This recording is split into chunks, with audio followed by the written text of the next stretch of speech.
When we are younger, we all think about what we want to be when we grow up. We say things like astronaut, firefighter, or movie star. Nobody says they want to be an addict when they grow up. Nobody desires to have their hopes, their dreams, and even their life shattered by a relentless addiction. Addiction is a disease affecting millions of Americans. One of those millions of Americans is my little brother. For the last 10 years, he has been in and out of jail, rehab, and sober living facilities. I don't believe that he would choose this life.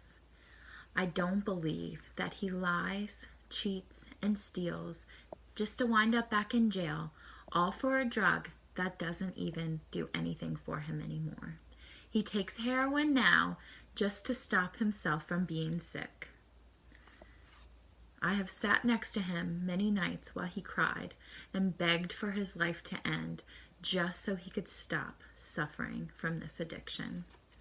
My brother suffers from PTSD from having a mother that was an addict growing up, from trauma due to seeing his father die of a heroin overdose when he was 16, from social anxiety and depression.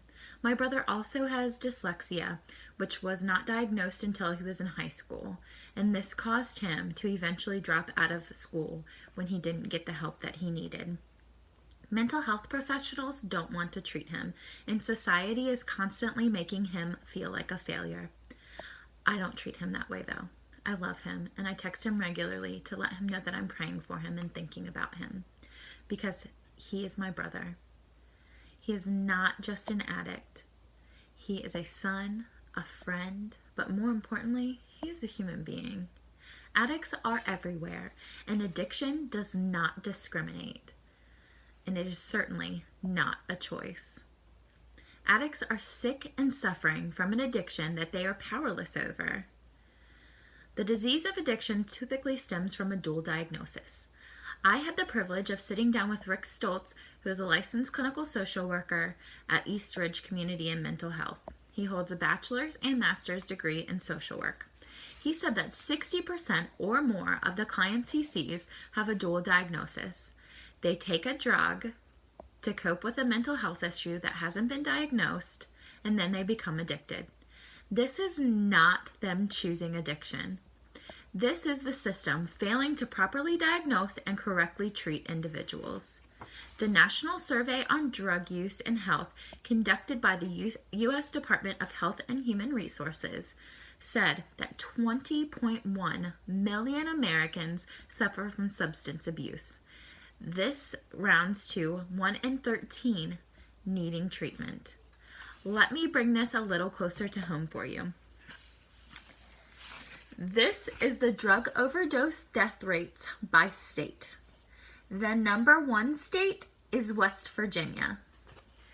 According to the CDC and an article they posted on Fox 5 News, West Virginia moved into the number one spot in 2010. Just from 2014 to 2015 alone, that number has increased by 12%.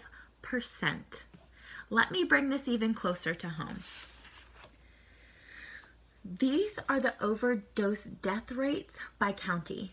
These counties are the top 10. This county is Berkeley County. This is in our own backyard. In 2016, 818 people died from overdoses in West Virginia. This is why I chose this topic. The drug and substance abuse epidemic is happening right here. I fear if we brush this off and keep saying the addict can simply choose to stop, then things are going to get much worse, and we are leaving the addict no hope of recovery. As a mother, I fear for my children growing up in an area that is plagued with drug use and substance abuse deaths, where the only answer we are offered are short stints in jail, where the addict gets no rehab, no treatment, and no mental health help. They are then released with no help, and they wind up back in jail.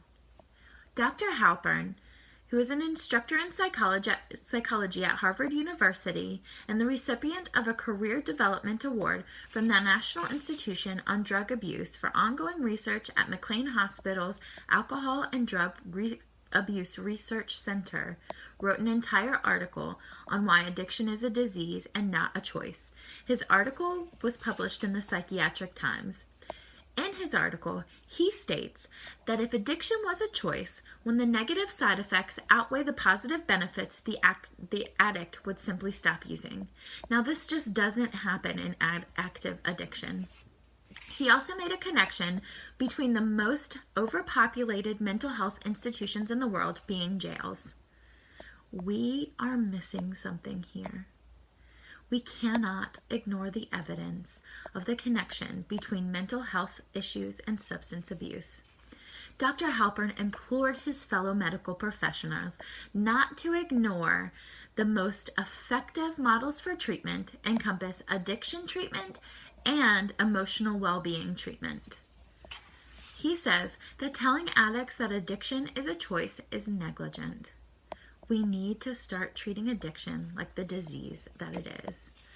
I feel if we do away with the stigma and the idea that addiction is a choice, then we will really start to be able to accept and implement viable treatment methods that treat the disease of addiction. If a cancer patient smokes cigarettes and gets lung cancer, we don't tell that patient, too bad, so sad, you chose to smoke, get over it. We treat the patient.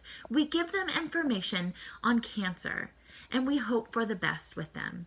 It's time to start treating addiction like the disease that it is. We need to stop making excuses and stop ignoring the problem. In the footsteps of Dr. Halpern, I implore you, my fellow classmates, to rise above the stigma, put away any judgments you may have, and see addicts for what they really are.